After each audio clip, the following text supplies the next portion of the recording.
I always felt like, food and my relationship with the world were completely connected. To this day now, I've started cooking almost every single night for myself. Growing up, my dad was the one that cooks, not my mom. That was weird in my tiny little town of 3,000 people. Nobody really understood that. I remember sitting down for children's sermon at the front of the sanctuary at my Baptist church in Macomb, Illinois. It was Father's Day. Pastor Wally called all the children down for children's sermon like he does for every Sunday.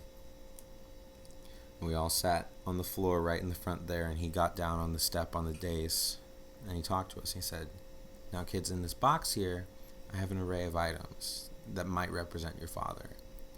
I want you all to look inside, pick which one you think best represents your dad, and go and sit back down. We're going to talk about that." Unfortunately, I was one of the last kids to get into the box because I was the tallest, so I had to sit in the back. As I was rooting through the box, finally, many of the important items and big items like hammers and screwdrivers and things had already been picked over. But that was not anywhere near what I was looking for. I started digging down, digging deep, digging real deep. And there it was at the bottom. I had found the one thing that perfectly described my father on Father's Day. I took my tiny 5-year-old hand. I reached down into the bottom of the box, grasped the handle, the metal handle. Pulling it out, I brandished to the sky for the entire sanctuary to see a simple wire whisk.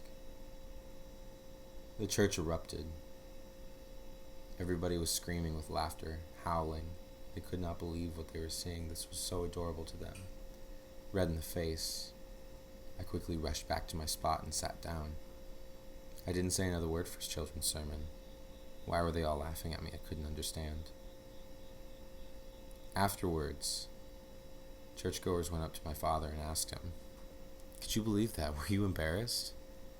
My dad says, "No. I cook."